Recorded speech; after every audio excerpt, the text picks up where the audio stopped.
Accounting এর suggestion হচ্ছে chapter 6 থেকে relevant cost for decision making. এই অধ্যায়টা খুবই ইজি, যারা হচ্ছে এই অধ্যায়টা করেছেন তারা জানেন, যারা করেননি তারা তো অবশ্যই এই অধ্যায় সম্পর্কে কোনো নলেজ নেই। বাট হচ্ছে আপনি 1 মার্ক কোশ্চেন বা হচ্ছে খ বিভাগ বা গ বিভাগের থিওরি যদি আসে তাহলে কি দিবেন। তো 1 নাম্বার কোশ্চেনের জন্য আপনাকে জাস্ট আমি 3টা কোশ্চেন দিচ্ছি। হোয়াট ইজ রিলিভেন্ট কস্ট, দেন হচ্ছে হোয়াট ইজ মানে হচ্ছে 6.4, 6.1 আর হচ্ছে 6.24।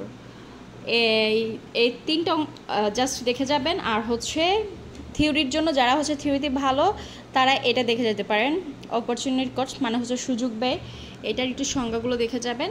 আর হচ্ছে এই একটা, ঠিক আছে, এটা হচ্ছে 6.5 পার্থক্য ব্যয় ও বিবরণী ব্যবহারের সম্পর্কে সমূহ কী কী, তো এটা জাস্ট দেখে যাবেন। ওকে, আর তারপর হচ্ছে ম্যাথের মধ্যে আপনারা কি করবেন, ম্যাথের মধ্যে জাস্ট এই প্রবলেম 2টা, এই 2 প্রবলেমটা হচ্ছে খুবই ইম্পর্টেন্ট। আর হচ্ছে আপনারা যদি এটা ট্রাই করেন তাহলে পারবেন। আর যারা হচ্ছে এটার ক্লাস অনুরূপ করেছে আর 2022 সালে এসেছিল এই ঠিক 20 সালের অনুরূপ, তো এবার কিন্তু কোনো রূপ আসতেছে না, বাট হচ্ছে কিছুটা তো মিল আছে, একদম অমিল তো নাই। তাহলে বেশি করে অঙ্ক প্র্যাকটিস করতে হবে, বেশি করে মানে বেশি করে করতে হবে। তো এই যে আরেকটা প্রবলেম হচ্ছে 8, এটাও হচ্ছে করে যাবেন।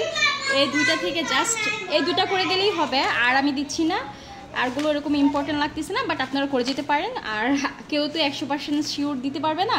আর হচ্ছে এটা করে যাবেন, ঠিক আছে, এটা না, দাঁড়ান, এই যে এটা করে যান। যারা হচ্ছে একটু বেশি অঙ্ক করতে চাচ্ছেন তারা হচ্ছে এটা করে যাবেন, হয়তো বা আসতে পারে। এই ছকটা কিন্তু অনেক ইজি, যদি এখানে হচ্ছে একটু কঠিন লাগতেছে, এটা কিন্তু অনেক ইজি। এখন আসলে বোঝানোর টাইম নেই, নাহলে হচ্ছে বুঝিয়ে দিতাম। তো চ্যাপ্টার 6 থেকে এই ছিল আজকে সাজেশন, দেন হচ্ছে অন্য চ্যাপ্টার থেকে সাজেশন দেওয়া হবে। ওকে, সবাই ভালো থাকবেন।